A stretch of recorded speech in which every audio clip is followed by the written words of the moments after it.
December 14th City Commission meeting to order. First item on the agenda, November 21st, 2023 minutes. Any changes? None. Stand as written.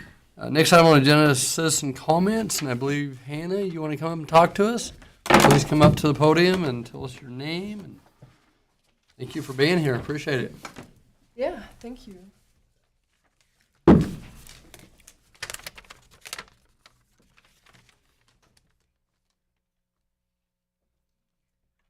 Good afternoon, esteemed City Commission members, the attendees.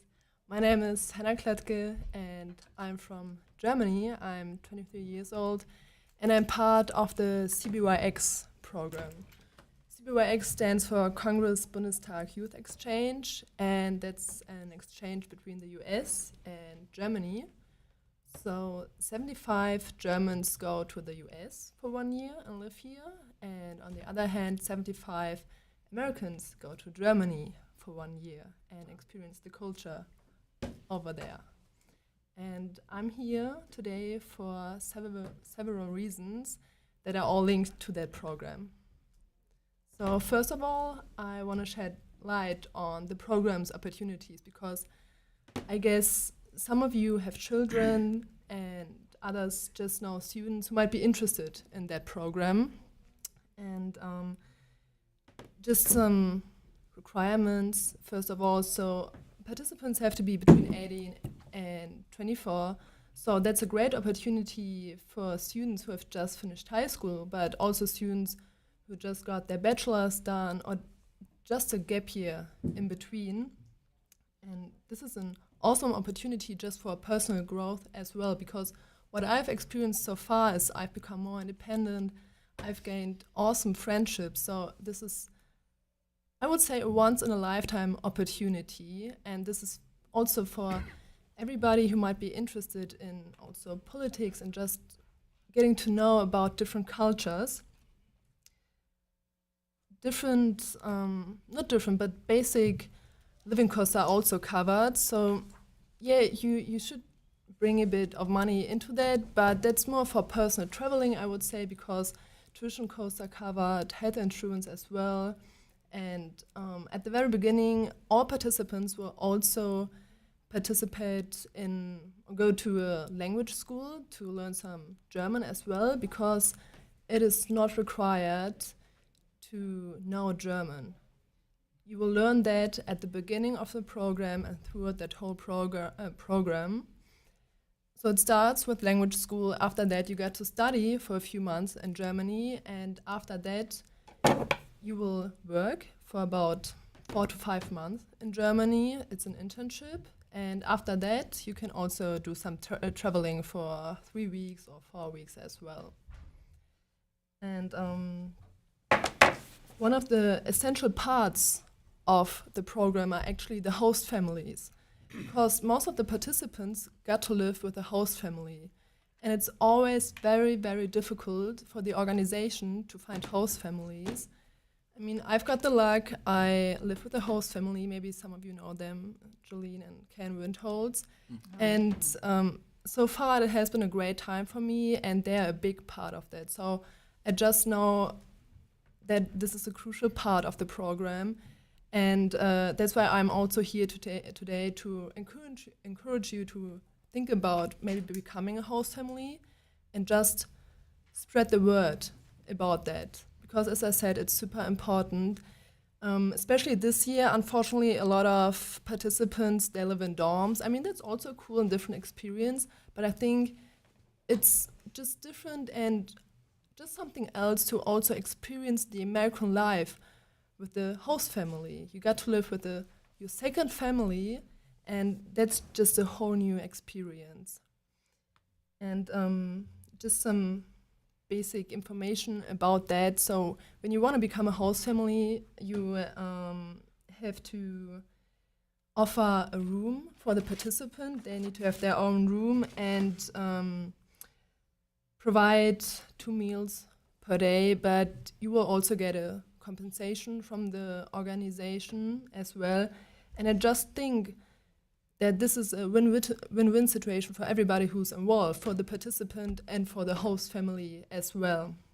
because the families also gain a cultural insight from the German participant, and in the end that can also lead to a lasting friendship. And I think that's something that everybody would be grateful for, because I definitely am, for the friendships that I've made so far and also for the friendship I've with my host family.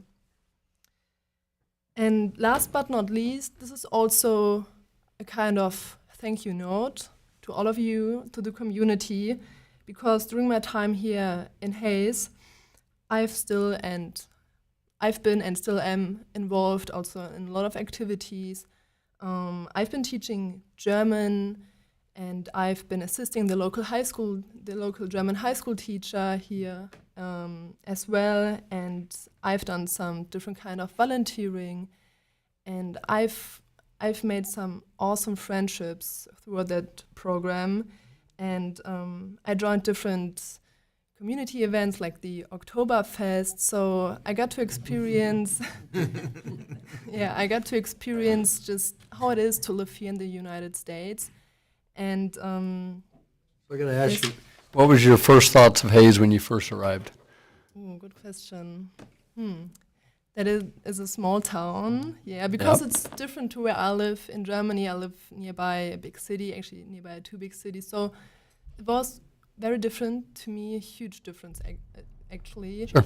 But I got used to it pretty quickly, because for real, the community and everybody is so friendly and outgoing, and that's just something I appreciate so much, and I think that has also a lot to do with my host family, to be honest.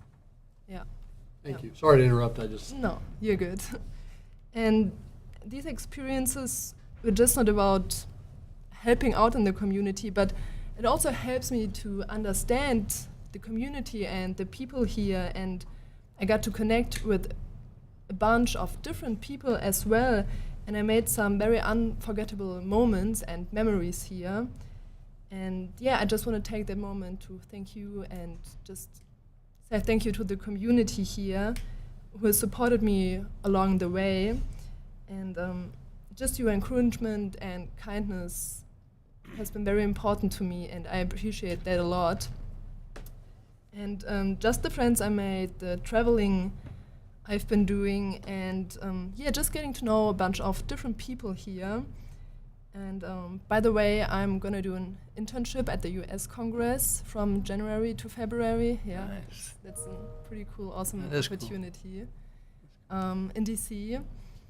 And I got that opportunity through that program. So that's just another reason to apply for the program and just spread the word about that. Just participating in that program has been the reason for the experiences I've made so far, and I've been here only for 4 months so far, and I've got many more months to go. I will be leaving in June next year. And I'm just so grateful for that opportunity, and just would love your support with that, just to spread the word about that and get more students involved with that, and host families as well. Thank you. Thank you Thank very you much. so much for coming. We can't convince you to stay here forever.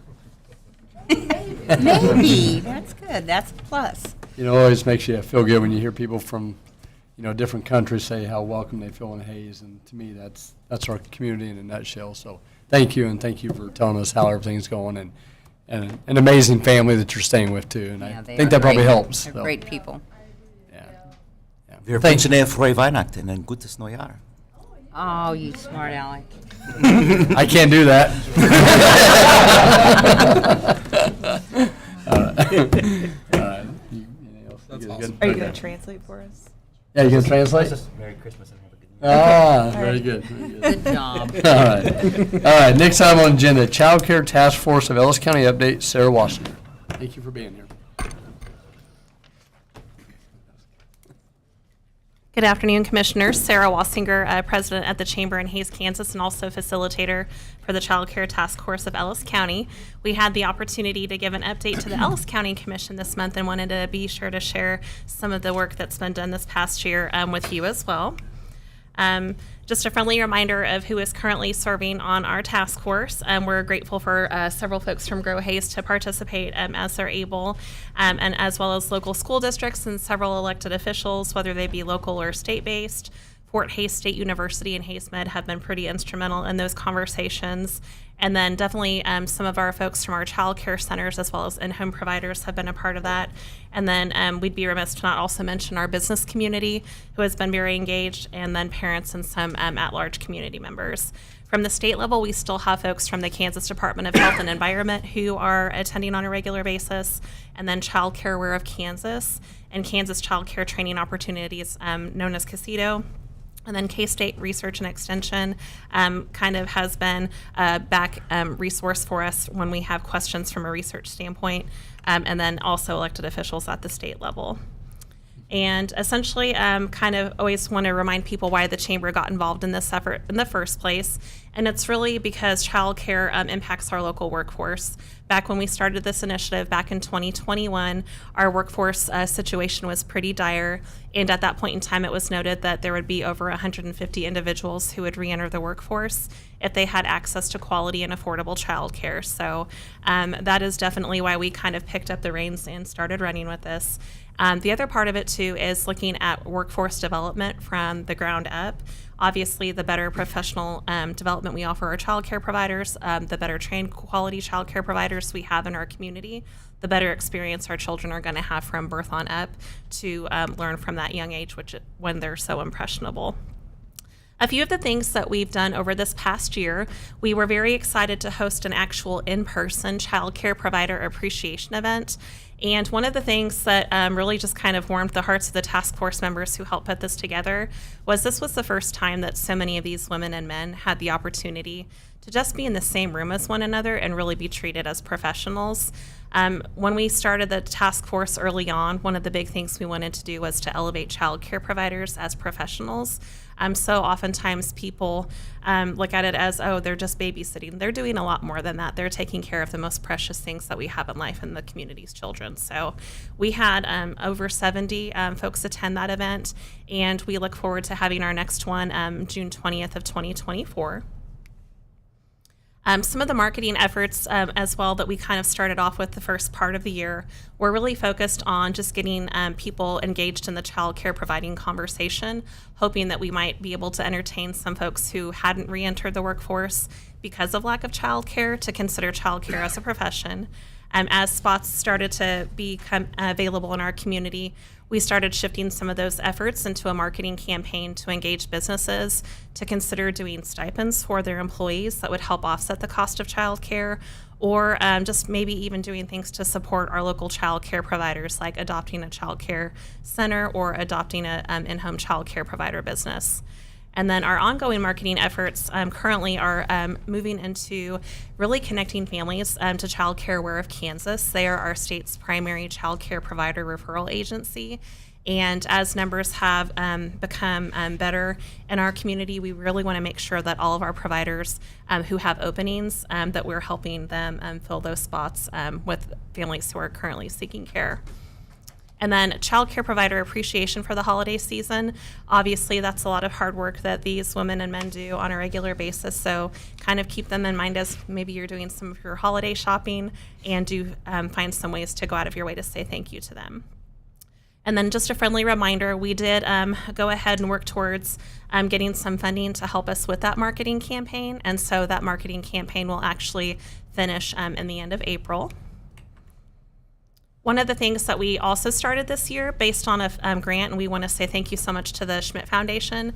They really stepped up big to help us do a Child Care Champion of the Month. And so for 12 months in a row, we'll actually say thank you to a child care provider. You as a community, anybody can go to hayspost.com under their contest tab and actually nominate child care providers. Should that person be nominated and not receive the award for that month, they'll actually stay in the nomination bucket for future months, and they'll actually receive a chamber check, kind of a plaque donated by this Schmidt Foundation and Midwest Energy, and then a chamber check as well. But this will be going through September of 2024. Another thing that we've talked about that is really a point of pride for us, and we've been talking to a lot of other communities with task forces to see what they're doing. Professional development is something that a lot of other communities aren't really looking at, and giving opportunities for these folks to come together and receive training has been pretty important to us. So we were glad to have over 30 providers attend our November 16th Child Care Series. We focused on stress management and self-care for providers. They also received some information regarding how to have difficult conversations with families, maybe if young ones are having troubles, adapting to being in a child care setting, or if they're having maybe behavioral issues, struggling to communicate appropriately, or maybe there's other learning development opportunities that they're recognizing, so how to bridge those conversations with parents. We're looking forward to our next event that we'll have there, January 25th and then April 25th. And then I know Dana Stanton has been working really hard with the NWKECI. They'll be doing a 2-day training again in 2024. So all of these opportunities, if everybody went to both of them or all of them, they would actually receive all 16 hours worth of certification that is required to keep your annual license. And all of these training opportunities are free for them. So part of this too is to help eliminate barriers for those child care providers. And we feed them as well, and that's always very nice. So talking about advocacy on a bigger scale, the food program is something that is really near and dear to all of our providers because it impacts their bottom line. And as you're all well aware, when you're pushing your shopping carts at the grocery store, things are getting ever so expensive. But they changed the tiered funding system this past year, and that has made it very disadvantageous for several of our local providers to be able to afford providing good meals for the children. So we wrote letters of support to Senators Jerry Moran and Roger Marshall, as well as Congressman Tracy Mann, to look at the CACFP food program. So 2023 is actually a Farm Bill year, and the Farm Bill is actually what funds the CACFP food program. So hoping that we've received a few communications back from Senator Moran's office and Marshall's office to see what we might be able to do together with them, so hoping to get some good resolve there. And then I'm going to be reaching out next week to a representative from our Kansas insurance office to talk about liability insurance for child care providers. Those costs continue to escalate, but the claims utilization for that specific industry isn't really very high, so trying to figure out if we can potentially eliminate some barriers there. And then KDHE was also so smart this year. Kansas is one of the most highly regulated agencies for child care standards across the United States, and so they did a full spectrum review of all of the regulations. And one of the biggest changes that they're going to be suggesting is to move the age of infant care from 18 months down to 12 months old. This has to go through a review process, and as you're aware, things at the state level don't always move as quickly as one might hope. So our hope is that in 2024 or 2025, we might start seeing some of those changes. When that window was open, we worked diligently with our local providers to give them opportunities to provide feedback on those regulation changes. And I don't want to steal any thunder because they already shared their good news, but the Grove recently received a very big grant to do their child care center for $3.6 million. We were very proud as a chamber and task force to write a letter of support for that, as well as a grant for the Patterson Family Foundation for the Grove, and then $45,000 for Learning Cross Preschool in the Hayes Area Children's Center. And all of those were focused on adding capacity for our area. And then this little report has been garnering a lot of, conversations across our community. There have been some questions regarding the validity of the data and how the resources and information are collected. So you will see over in this, does it still do there we go. Okay, so 424. This report was generated on 11/30/2023. Our number is actually 418 as of today, spots that still need to be open to address all the child care needs in Ellis County. Dana Stanton has been working in the background to call and email our local providers to ask them a lot of important questions, specifically, how many children are you licensed to offer care for? How many children are currently in your care? what age ranges are they, and do you have any openings?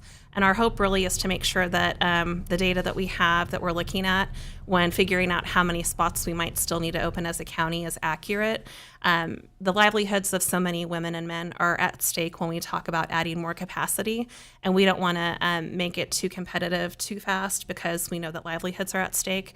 But we also understand that when you have more childcare providers, the quality of care is likely to go up. So that is definitely a conversation that we're holding near and dear as a task force and trying to be very respectful of being supportive of all of our current providers, and then also having a very positive and good understanding where we still need to go tomorrow. Sarah, can I ask you a quick question? Sure. With the childcare slots that are still needed, do you have data that shows the ages that are needed then too? That is part of why Dana is doing that survey and why we are exploring whether or not we might need to do another community-wide survey for the county. We believe that that infant spot is likely where most of those needs are currently. If you pay attention to many of the Facebook groups that are available for childcare, a lot of the openings that are existing are kind of in that toddler to 3 to 4 year range. So definitely not a lot of openings when it comes to the younger kiddos. Okay, thank you. So the next 6 months, or some of the things I guess I just wanted to share, Ellis County added 5 in-home providers, 6 new in-home group providers. So an in-home provider can offer care to up to 10 children. In-home group providers can offer care to up to 12, and that would be 2 people in that setting. And then we also offered, obviously, the Haysmith Child Care Center. We, as a county, actually added more child care spots than any other county in Northwest Kansas so far this last 18 months. So we're very proud of all of the individual efforts of the centers, our in-home providers, and our partnering agencies who have really stepped up in some big ways to help add capacity there. So our next steps, we talked a lot at our last meeting about where we go from here. Analyzing that data that Dana Stanton collects will be pretty important for us. I've also been in communication with Brett Schmidt from Learning Across Preschool. There have been a couple of trials that have been done in some other communities that help incentivize infant care, and we'll be exploring that option as a task force and seeing if that might be something that we can bring to Ellis County, hopefully in 2024. And then adding a few evening spots for some of our in-home providers to be able to participate in our task force meetings. It's important that we have a good base of feedback from that group because we have a lot of in-home providers in Ellis County, and we definitely want to make sure that they feel a part of the conversation and that we're able to support them and meet them where they're at. And then continuing to connect families to Child Care Aware of Kansas and just listening to the community needs and better understanding where we're at. Are there things that we haven't discovered or talked about yet that we might be able to help make some progress on next year? But I know that's a lot of information in a narrow window, so if there are any other questions, I would be happy to entertain them. I think it's good stuff. Mason, when you were the mayor, it seems like maybe I'm wrong, but you brought up this just in conversation that we need to address this, and I feel like you guys have just ran with it. You got the community talking, and I think we've had a lot of good progress. So thank you for starting it, and thank you for running with it. So great job.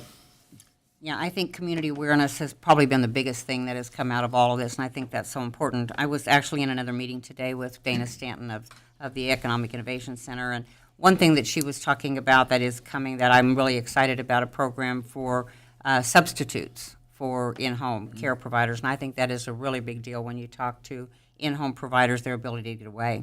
This August 1st and 2nd conference that's coming up, it's limited to 140, and it filled last year.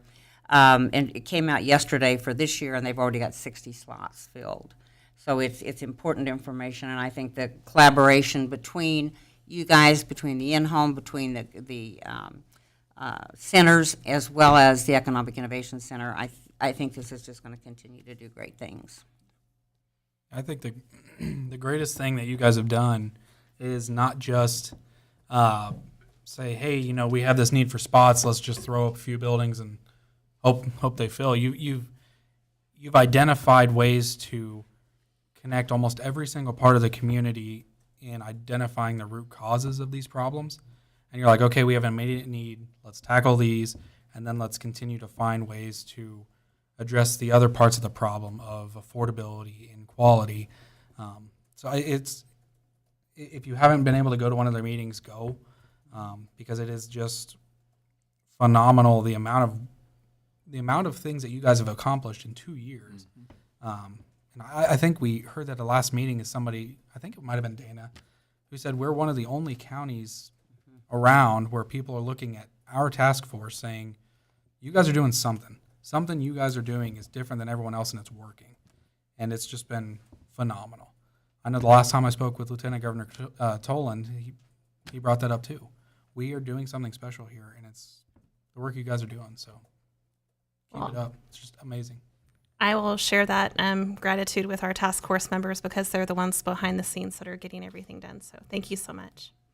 One last thing, you could have given up on this thing early in this ball game through this whole process. I probably was one that thought you should have just given up because nothing was happening.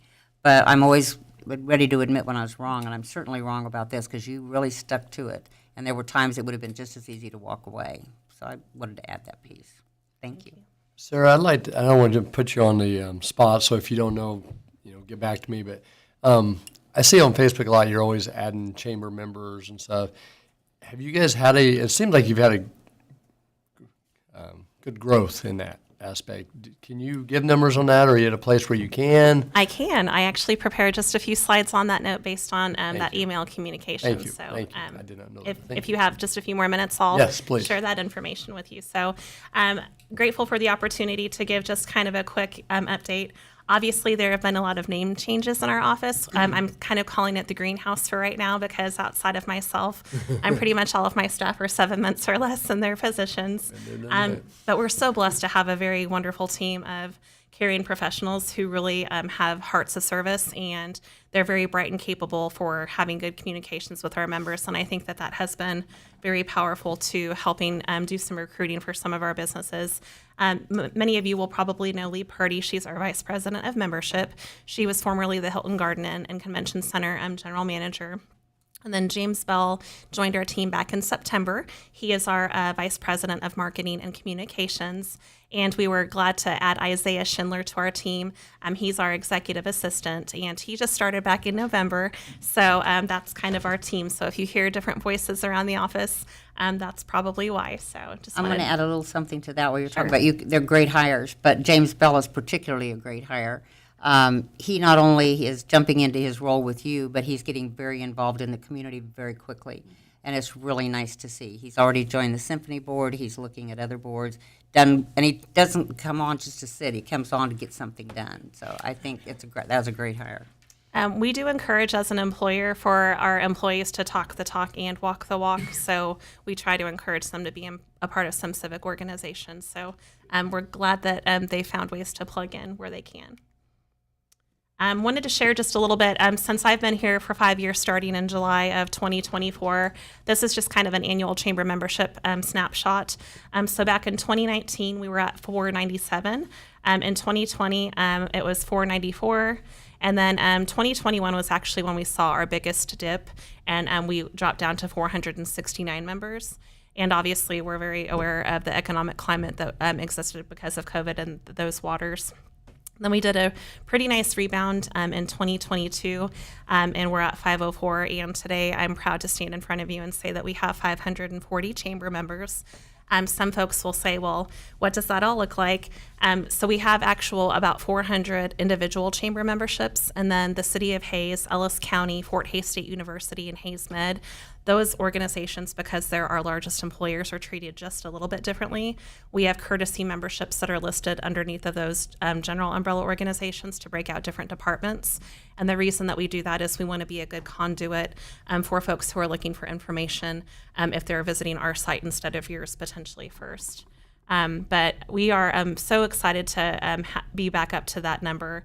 And with that, a few of the things that we've also done this past year, search engine optimization was something that James really does well. And he's working really hard to regenerate some content on our website and knows how to use the Google Analytics G4 platform. I hope I'm saying that. He'll correct me if I'm wrong later. But we're able to, and thank you to Nex-Tech for helping us update that, but we're able to kind of connect a little bit better with our members based on knowing what the trends are. And then our Hayes Chamber website, we received 12,655 directory views alone. We actually have a lot of our members who don't have their own website, that our chamber website is their primary one. And actually one of our members who doesn't is our most searched person on our website outside of us generally. So that's kind of a unique stat for us to share. Our Chamber Check program is another way that we're very proud to help support our community. 78,000 is our 3-year average, and we're probably pacing to do about $85,000 worth of sales for that program this year based on the report that I saw yesterday. And then we have 6,040 views on our news and announcements page. And then approximately, this is a number we're really proud of too, and this is because we've, I think with the growth that we've seen as well as expanding our ambassador program, people are just coming to events to support one another. And it's really wonderful to go to a chamber chat on a Friday morning. It's not uncommon for us to have 60 people at one of those events. But I think that support just really is a good organic network to make connections. And you may not necessarily make a sale on that day by going to that event, but in tandem, you're probably just you being there, being that respected person who gives back to their community, that might garner something for you down the road in a nonchalant kind of way, so to speak.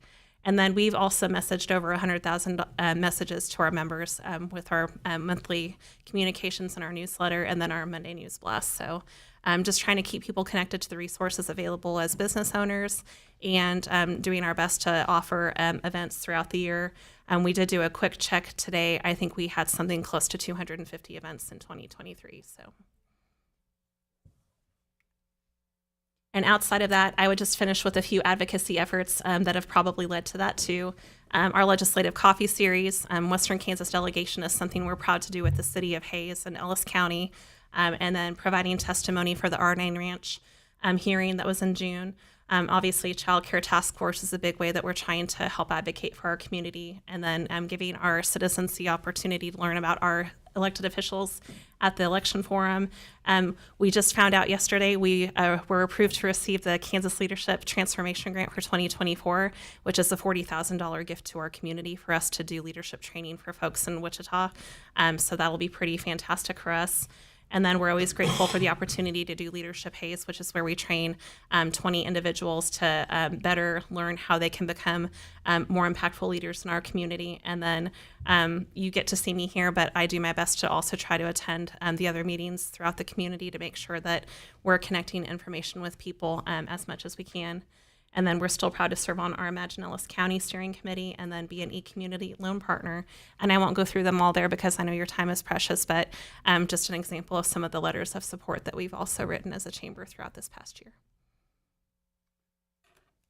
Well, that's awesome. I asked for a simple update, and that's an amazing update. So thank you, and keep up the progress. The chamber chats, I don't get to all of them because for some reason I have to open my store about that time. But it's just amazing the energy from different businesses and just like the restaurants downtown that have opened, you guys are always there spreading the word. And to me, that's for a business, that's the best thing. So thank you for what you guys are doing. Keep it up. Thank you.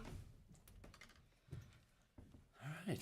Next item on the agenda, consent agenda. Gap waiver resolutions, 2024 cereal malt beverage yearly renewals, and mayor appointment recommendations for care council. Move approval of the consent agenda. Second that. Motion by Commissioner Jacobs, second by Commissioner Reuter. Any comments? All in favor of the motion, say aye. Aye.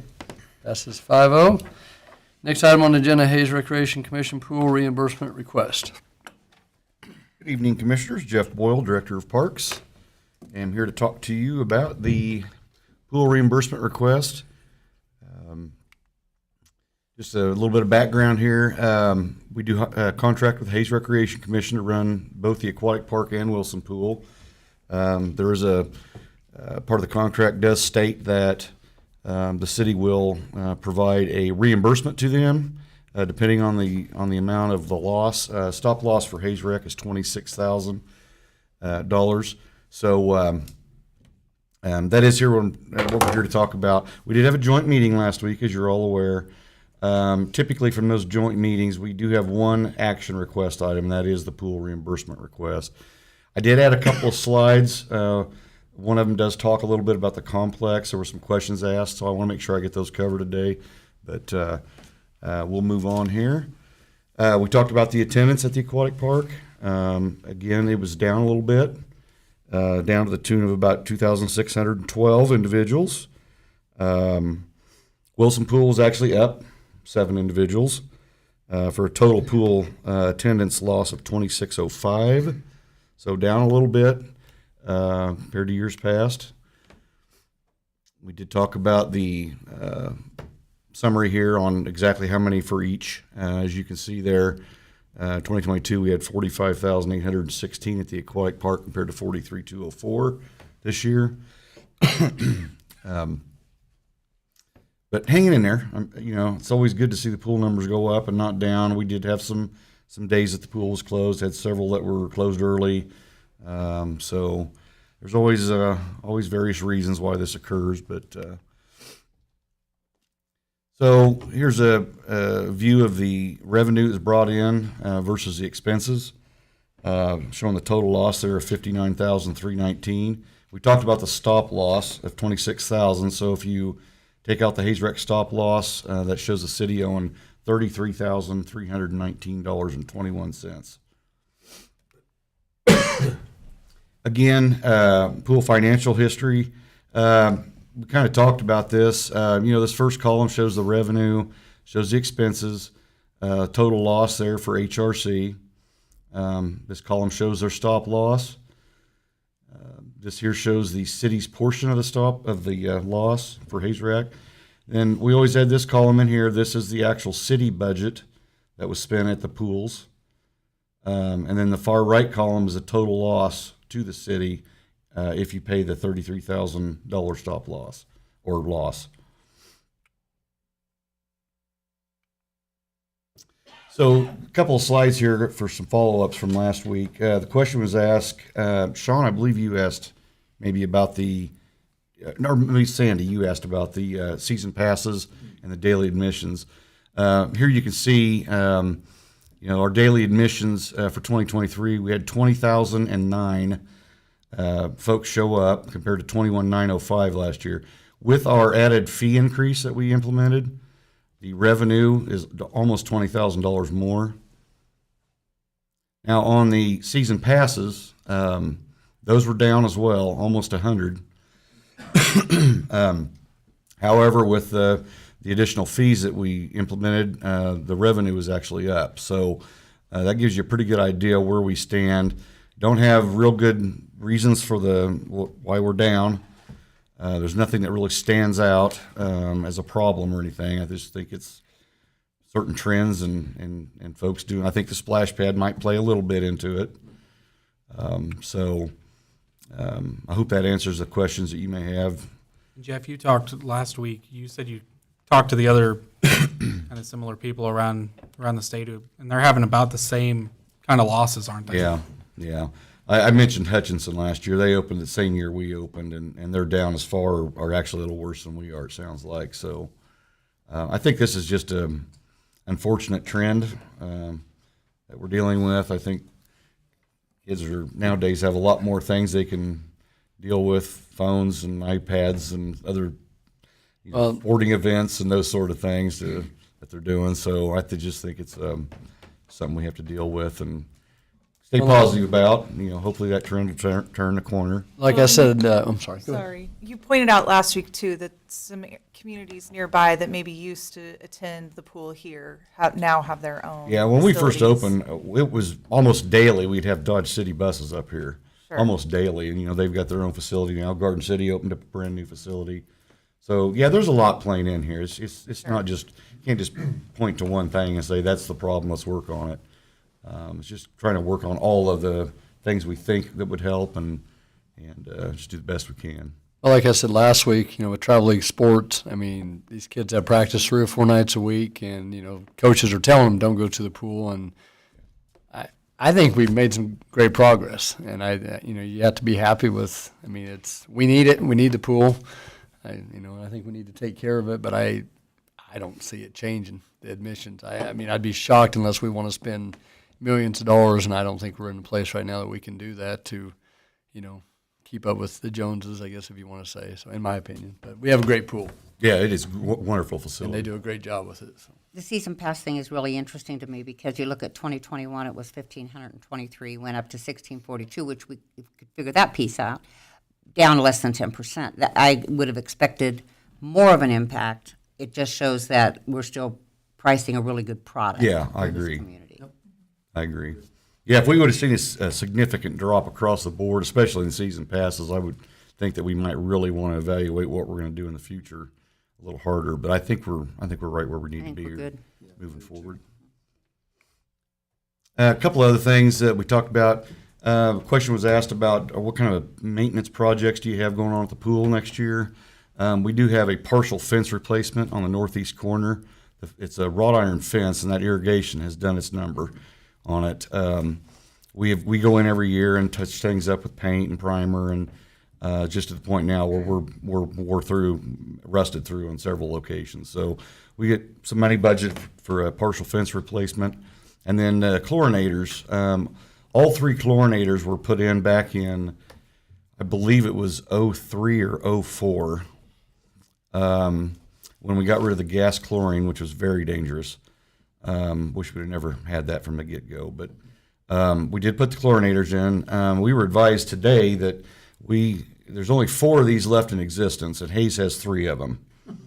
So we had troubles getting parts last year, and it's just time to replace the chlorinators. So, and then the question was also asked about Bickle Schmidt, what things we got going on out there. We do have $10,000 budgeted to refurbish the entrance signs. They are extremely faded, so we're going to do that. The restroom heaters are also, we can't get parts for them, so we need to replace the heaters in the restrooms. Those do run year round because we have sheetrock. We need to keep a minimum temperature in there. So that is something that we need. I know the question typically is, why do we need heaters in restrooms in the middle of winter at the complex when there's no sports going on? Well, it's maintain the building itself. So, and like I said, it's minimum temperature. And then also we have budgeted some backstop padding. One of the complaints that we hear are those balls hitting the wooden backstop lower sections. And I guess it sounds like a bomb going off. So we did budget money for that as well. So. Any questions on any of that? Okay. So again, financial consideration, we are recommending that you pay Hayes Rec the $33,319.21. Excuse me. Options are to pay it, do not pay it, although, as I said last week, by contract, we are required to pay that. Or provide staff a different direction. And this is the action requested for this item. I move to approve the 2023 pool reimbursement request from the Hayes Recreation Commission for an amount of $33,319.21 with funding from the 2023 general fund pool budget. Second. Motion by Commissioner Reuter, second by Commissioner Cunningham. Any comments? I know many. Oh, sorry. I just think, we got to let the coaches know it's okay for kids to go to the pool. Good luck. Good luck. I mean, I remember as a kid on Little League, the coach said, don't go to the pool on the day you're playing a game. It wasn't like, don't go to the pool. Yeah, but you didn't practice 4 or 5 nights a week either, like they You do didn't have now. traveling teams. Well, that's what I'm saying. Sometimes we got to let kids be kids and get to the pool. I don't disagree with you on that at all. But I will tell you, there's many that will love you for the padding on those backstops. When you watch 11, 12-year-old kids trying to pitch, it's loud. Yeah, I bet. Because they miss every now and then. Yeah, I so. bet. All right, all in favor of the motion, say aye. Aye. Passes 5-0. Thank you, Jeff. Thank you. Next item on the agenda, this just seems to be a repetition, general nuisance and inoperable vehicle abatement for 3312 Lincoln Drive. Good afternoon, Jesse Rohr, Director of Public Works. So a couple of our not so favorite types of items, but a couple of property abatements here for you this afternoon. The first one, kind of recap of what we talked about last week, is at 3312 Lincoln Drive. Most of us here are familiar with this property and the property owner. We've dealt with it many times in the past, and we do have some overall nuisance items on the property, and there is still one vehicle that's considered inoperable in the rear of the property as well. To this point, we've done all proper notifications to the property owner. And as you can see, the final bullet point here, since in the last 16, 17 years or so, we've done 16 code cases just for this property alone. So I'll go through pictures pretty quick. There's not much difference from one to another. These are from today. Obviously, you can see the wet ground here. So this is the front yard. Like I say, from year to year, things change on the property, but in the last couple months here, we've been dealing with it. Very little, if anything, has changed. There's still a vehicle in the backyard, as you can see in the picture on the right. These are from earlier this month. As you can see, other than the wet ground, they look pretty much the same. Here's some more of the back of the property. This is back in November. There were some changes from this time. The vehicle in the forefront there on the picture on the right is gone from the property, but the other one remains, but has moved to the back. Just a couple more shots of the back, the front and the back. So you can see very little has been done. Some of the items were covered up. The last time we dealt with this property was April of 2021, and so there's a couple pictures of that. This issue was actually taken care of by the property owner at that time. We did not have to abate it, although we were in front of the commission taking action just in case we had to, and it was taken care of before we got to that point. So your options for the property would be to approve the resolution. That would allow us to abate the property, not approve or provide staff other direction, and this would be the action requested. Any questions? I move to approve resolution number 2023-024 to abate the nuisance items and all inoperable vehicles located on the property at 3312 Lincoln Drive, 10 days after the approval date. Second. Motion by Commissioner Berry, second by Commissioner Cunningham. Any comments? So basically, you do this property every year since 2006, give or take. 16 times over 16, 17 years. Right, and there's probably been a couple times where it's been a couple times in a year. So, however, we've actually gone through the final abatement very few times. In most cases, the property owner has taken care of it after notification. We weren't in front of the commission all those 16 times, but that's how many cases were opened over the years. So I appreciate you guys working with them. we try. I'm sure the neighbors appreciate it as well. Seems like you waste a lot of your time, though. You could say that. Yeah. So. But you know, having said that, when I think about it, this is a pretty clean community. It is. Very, very difficult to find this kind of thing throughout our community. And sadly, it seems to be the same property owners over and over. Overall, I'm really proud of the community. I'm sad this is continuing to happen. Right. And as I mentioned last week, we do about 1,000 to 1,200 cases a year. Anywhere from, I looked back about 10 years, and we've been in front of you anywhere from about 2 times to about 6 times a year with 2 to 6 cases a year. So that's a pretty good run. Yeah. Very few, most of them get taken care of. You're So. good fixers. You do a good job. All in favor of the motion, say aye. Aye. Passes 5-0. Next item on the agenda, inoperable vehicle abatement for 2507 General Hancock Road. All right, the second one, again, this one is just pertaining to an inoperable vehicle on the property. It is located at 2507 General Hancock. Again, we do have a standard process in ordinance for notification. We've gone through that process as required. This one, since 2017, we've had 6 different code cases from the property, so it's probably not that abnormal for us to get in front of you with properties that we've dealt with before. So as you said, there's certain repeat offenders, and that's usually who we have to battle.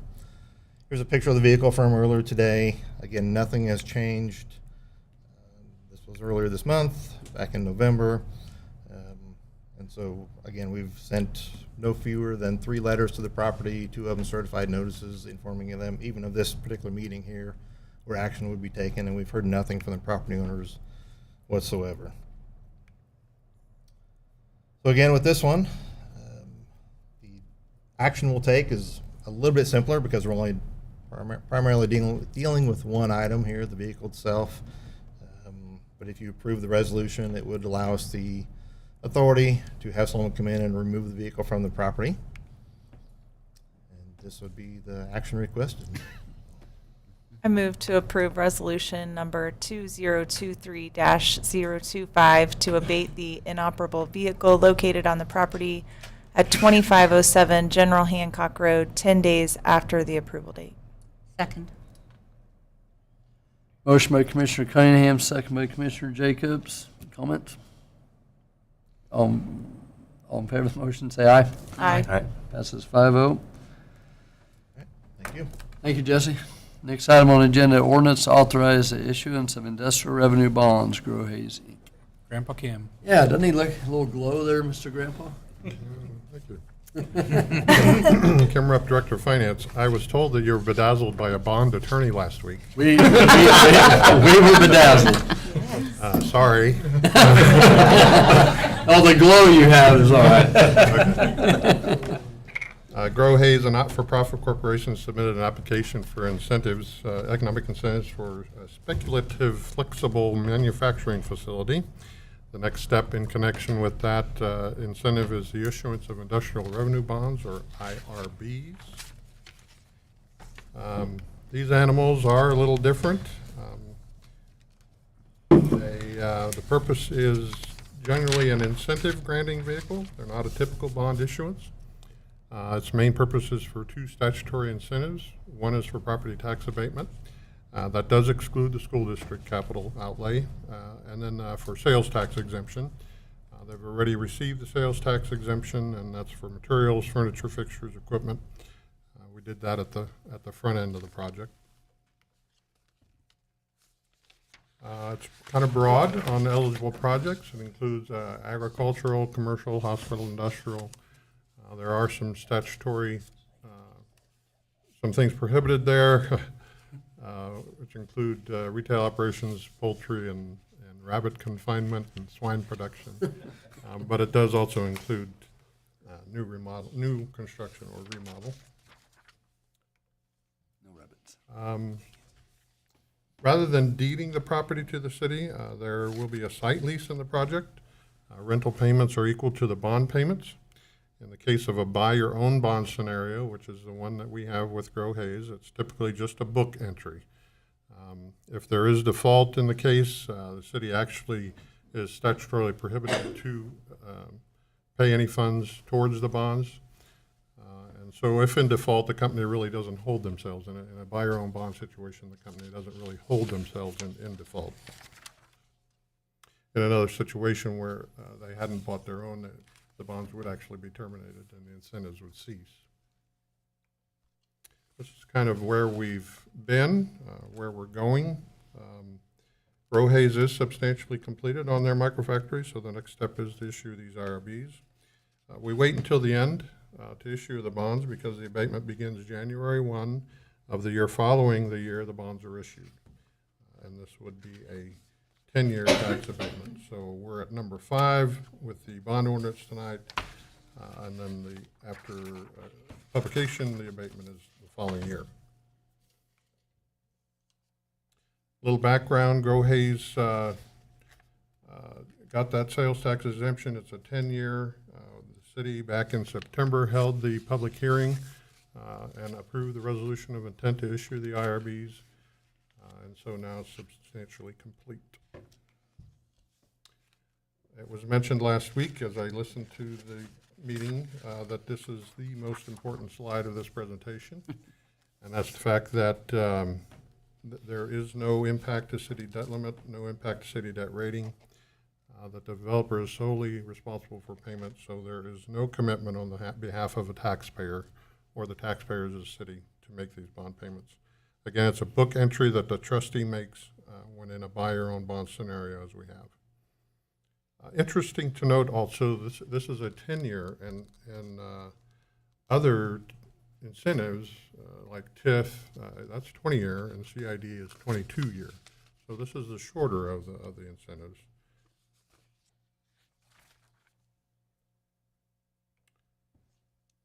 So options here would be to adopt the ordinance so that we can continue to move forward with them, decline, or provide us with other direction. And this would be the requested action.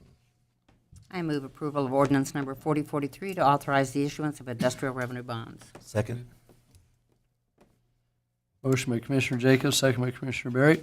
Comments? Pretty Pretty straightforward. clean. Okay, all in favor of the motion, say aye. Aye. Passes 5-0. Thank you. Thank you. Good bedazzling.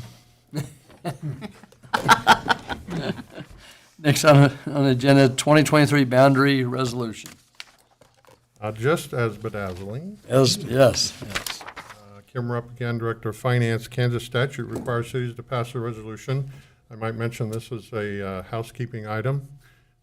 So at the end, there's really no options. Why are we here? Right. Kansas statute requires cities to pass a resolution redefining the entire boundary line of the city whenever property is annexed into the city limits during a calendar year. A certified copy of the resolution is filed with the county clerk, the register of deeds, and the state transportation engineer. The tan portion of this map that you see is the new boundary of the city, and the boxes in red are the newly annexed portions. Those are 6 that were annexed since the last one, which was December 22nd of 2022. So broken down a little bit, ordinance number 4030 is property near 230th Avenue and 55th Street. That is the BBJ property, currently undeveloped, but with some plans of development, hopefully soon. Ordinance 4041 was 2 tracts of land located just north of I-70 west of Hall Street. This is property owned by Worth Development Group, LLC. The north part of that is slated for a new Army National Guard Hayes Readiness Center. Ordinance 4037 is 4945 General Hayes Road. Current building will be demolished and a new business built there. You might recall that was the old sale barn. Ordinance 4029 is 2 lots east of 1100 East 43rd, the High Plains Farm Credit, new parking lot to be built before they open the bank there. Ordinance 4036, The Grove, I'm not sure what that is, but The Grove near 27th and Canterbury. The owner working on a development plan there, as we are well aware. Ordinance 4026 is 2500 East 13th. That's the 489, USD 489 property for the new high school. So, no options. This would be the action request. I move approval of resolution number 2023-026, redefining the boundaries or corporate limits of the city of Hayes, Kansas. Second. No options for motion for Commissioner Reuters, second by Commissioner Cunningham. I have no reason to comment, so. Feel compelled to approve this. Yeah, I guess all in favor of the motion, say aye. Aye. Passes 5-0. Thank you. Thank you, Kim. Bedazzled. Next item on the agenda, Affordable Care Act, Medicaid expansion resolution. The commission last week requested a resolution be drafted in support of expansion of the Affordable Care Act and the CanCare program in Kansas. And so that resolution was part of your packet and now submitted for consideration.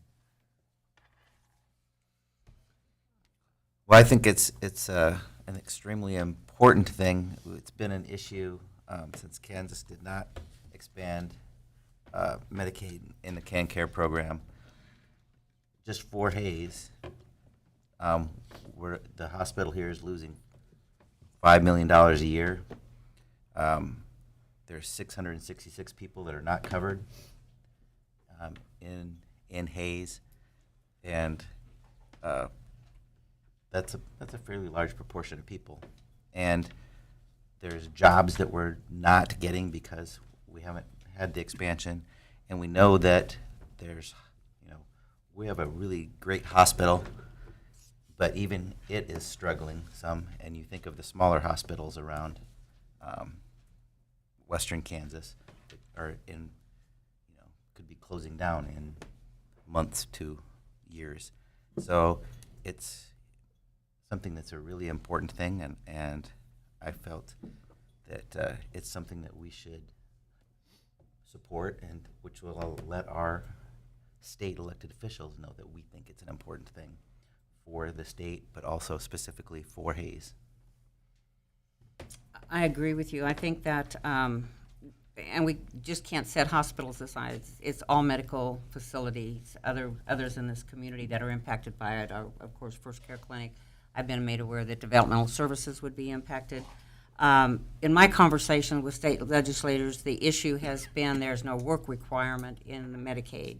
I was made aware this afternoon that and I'll just read from its Kansas City Star, Kansas Governor Kelly floats work requirement for Medicaid expansion in bid to win the GOP support. So that's moving in the right direction, I think. And that's the only thing. I'm sure they have other things. That's the only thing that's ever been brought to my attention is the reason for the GOP not getting on board with this. So I'm in favor of it as well. I have no problem with her holding, accountability for it. And I guess what stands out to me is one of the items is, it possibly could create 222 new jobs in Hayes. That's a lot of revenue for our community, and it's, if this helps, I'm for it. So. And I think with seeing the multiple smaller hospitals that we've seen close around the state, that this is a much needed addition, and I'm in favor of it. Yeah, with Hayes Med being one of the largest employers, not in just Hayes, but even the region. I mean, basically saying, we don't want to help you out is, I don't think it's the right thing to do. So I'm in favor of that, especially if there's compromise to be had at the state level. This is just saying that we support you finding a way to, take care of the people within the state. I would agree. Okay. All in favor of the motion, say aye. Aye. I don't believe we have. We didn't Oh, sorry. Somebody Sorry. I need a motion first, sorry. I move we approve resolution number 2023-027 declaring support for the Affordable Care Act Medicaid expansion in the state of Kansas. Second. All right, motion by Commissioner Barry, second by Commissioner Cunningham. Now I'll call for the vote. All in favor of the motion, say aye. Aye. Aye. Passes 5-0. Thank you, sir. Got too excited about, I guess, I don't know. All right, next item on the agenda, compensation for Hayes City Commission and Mayor. Also, last week, the governing body discussed the possibility of increasing the commissioner and mayor pay that hasn't been adjusted for, I believe, 20 years, if not longer. It was asked to put that compensation consideration in an ordinance. That ordinance is now presented to you for consideration, and it would result in $1,000 a month for commissioners and $1,250 a month for the mayor during the given period of their term. As Toby said, I think it's important to understand this has not been addressed since 2003. 20 years we haven't talked about the compensation. This is not about the person, it's about the value of the position. And I think that is what I'd really like to make clear to everybody. The person is left to the electorate, but the value of this position is clear. Hopefully this will bring diversity by maybe replacing some hours for people that have full-time jobs that have to go away from those jobs, not only for meetings, but for other responsibilities that commissioners have. We talked about time commitments on this particular sitting body, anywhere from 15 hours a week to 35 hours a week. And you can really put in 35 hours a week along with full-time job based on everything that you want to be involved in to advance this already wonderful city into something even greater. Accountability comes from compensation often, and I think that's one thing to look at. And last thing, the amount of the budget item being presented is $63,000. That's .0014 of the city budget. And I'm in favor. Yeah, I know you brought up the amount of time that it takes to do this. I went back through because I have, thank God for Google Calendar, but I throw everything on there. And I went back and just kind of looked, over the last year or so as just the city commissioner, not even as the mayor part. I did about 30 to 35 hours a week doing this. And if we were getting $1,000 a month, that'd be $1 an hour. So it's not like anything crazy. And the mayor would get $1.25 an hour at what it is. So. You better earn that. So, I mean, still a few bucks short of, minimum wage, but it just makes sense to catch up to where the rest of the communities are around us. I mean, there's smaller communities around us that pay more or provide, capers, retirement, and health insurance. And we're not asking for any of that. We're just asking to be a little more equitable across the board with the rest of the communities across the state that are similar to us. And I think I said it last week. Last time we talked about it, I was 12. So it's been a little while. A lot of things have happened in 20 years. So to me, it just makes sense to do this to, potentially offset some of those. I know being away from my wife and young kids and then taking time off for work and stuff like that. I knew what I was getting into when I did it. I know we all said we didn't take this for the money. But it just makes sense to actually make it a cost for the position. Like you said, it's a valuable position that is important. And if we can get people to actually, offset some of that time they have to take off work to make this decision, you won't have to find, a career that you have to take off from and hurt your income because you're an hourly employee.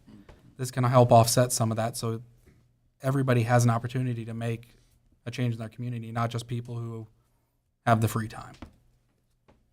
So I'm in favor.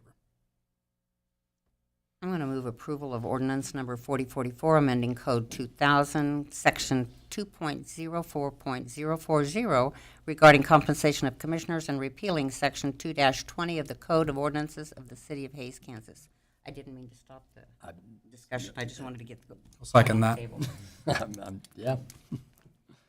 Motion by Commissioner Jacobs, second by Commissioner Reuter. You guys have anything? I think first off, it feels like a job eval in front of the community, and those are always, those are always sometimes uncomfortable. But I think some of the wording that was said tonight is very important. It's about the value of the position, not about the individual. That really just sat with me when you said that. So, and then when you look at it as a whole, the percentage of the entire budget, it's very minimal. So I am in favor. I think when you look at it, as Mason said, none of us got into it to make money. Matter of fact, I didn't even know that there was any money when I ran for the Didn't either. position. And I had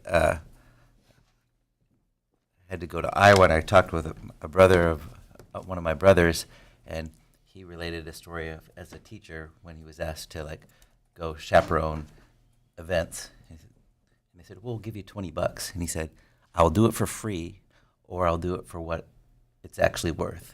And I think we've all done it for free, and I kind of feel the same way. Yeah. Either I'll do this for free, but if you think of what it's worth, an average salary for Hays, I guess it's $54,000, not $40,000. But if you said $40,000 and you spent an extra, even just 10 hours a week at this, that's 25% more time. What's 25% of $40,000 would be $10,000. And so we're putting in that much or more time that we're taking out. So it's either a labor of love for nothing or make it sort of value the position for the time that's being asked to put in. For me, it's kind of awkward voting on your own raise, but we're the only ones that have the authority to do it. I mean, that's just how it works up here. I asked Toby, is this sustainable? Because, we've all said, we don't want to break the city, bankrupt the city, and I don't think we are. This will be paid for by sales tax, right? I mean, general fund. Yeah, this is a general fund expenditure. It is very sustainable. It is a very low dollar impact to the budget, and I would like to say two things, if you don't mind. Please. I've had the luxury of working with a lot of commissioners, and so I see the time put in. And I think 12,000 is undervalued given the time that each and every commissioner has put into the position. And then the second thing is the governing body is making policy decisions guiding a $40-some million budget every year into the future. And the city commissions have made good, sound financial decisions that have led us to be the essentially lowest property taxes outside of Johnson County and have our reserves funded and essentially run a good operation. And so we want to make sure we keep having high-quality people serve on the board. Thank you, Nice, thank you. You know, when you ask me, you know, how many hours I put in, I don't really ever calculate it. We just do it.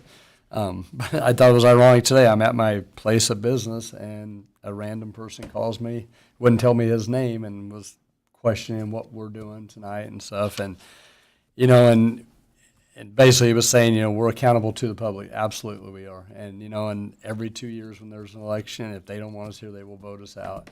And there's a few of us that have been up here, you know, many times because I think we've done a great job, and I think we will continue to do that. And I hope after I'm off here, we will continue to have great candidates for this community, not only for myself, for my family that's here, and I think we will continue to do that. And this is a different vote for me. I mean, it's odd, but I don't think it's wrong. So, all in favor of the motion, say aye. Aye. Passes 5-0. No, nothing else on this? Okay. Commissioner Ritter? Oh, it's that part of the time. It is. There's nothing else. I was waiting for some more stuff. I was too.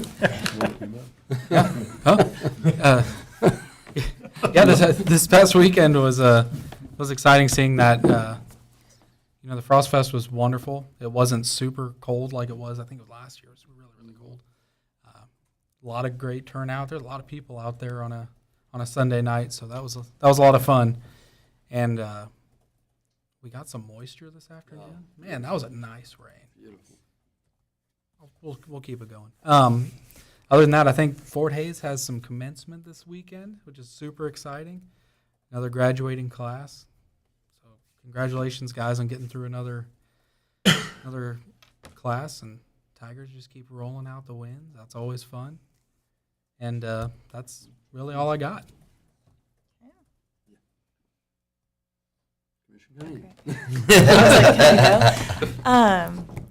So yeah, speaking of just things downtown, I had the privilege to be in a meeting yesterday for DHDC, and the retailers commented how, I think it was 1 week ago from this past weekend, how they had some of their biggest sales they had had for the entire year. So it's just great to see that we have people shopping local, getting out there. I know we had a basketball tournament in town that weekend that probably helped create some extra foot traffic, but it's just great to hear that from business owners, that they're seeing people in their store, they're making sales, and yeah, it's always fun to see a lot of people downtown. It's a great asset to our community, so yeah, that's all I've got. Yes, well, expanding on that, there was the art walk on that Saturday. I drove downtown, and it felt like Christmas town. I mean, it was just amazing to see people walking up and down the street. Was really very cool. I wanted to also comment that I had the opportunity last night to go to dinner with some folks from international programs at Fort Hays State who were hosting Chairman Zhansheng Ma from our sister city of Xinjiang, China, and SIAS University, which is an American-owned university in China that has a lot of programs with Fort Hays State. So it was a fun opportunity to talk with one of the people that is at SIAS University, and it was very interesting. He didn't speak any English, so he had a translator, but he was pretty animated for a short trip, and it was a nice opportunity to sort of share, you know, how good the relations are between Hays and Fort Hays State, and compare sort of how SIAS with Xinjiang works. So it was a really neat little cultural opportunity to make some connections, and I think it will hopefully blossom to more things in the future.